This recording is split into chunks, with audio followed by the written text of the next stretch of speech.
the troops who carry tracking devices are assigned to, what the equipment looks like, or where it's placed on the body.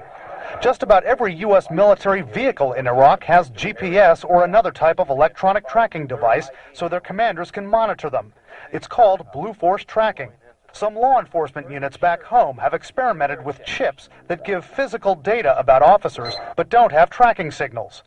U.S. military officials say soldiers and Marines in most regular combat units in Iraq, like the Missing Soldiers Division, are not outfitted with tracking devices. One reason? The danger involved if a soldier carrying one gets captured. That provides certain options for the adversary. If he knows that this is a tracker and somebody's going to come back and get this tracker because they think it's associated with a human being, they have the ability to set up an ambush for whatever unit's going to come back and try and find this unit.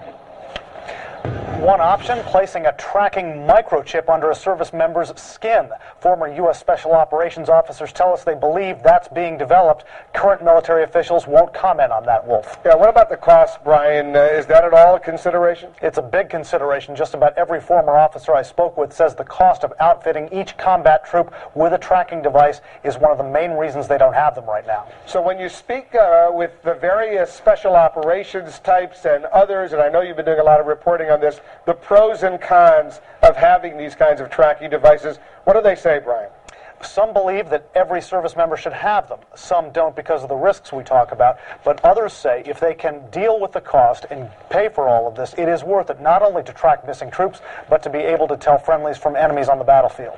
Brian Todd reporting for us. Such devices, by the way, are not just tools for war. They're also tools that could keep all of us and all of our families safe.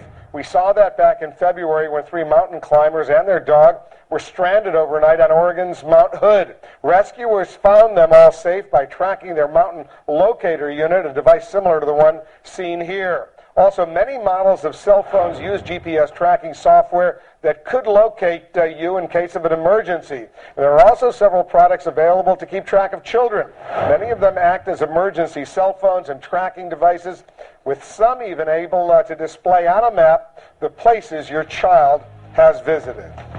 Still ahead tonight.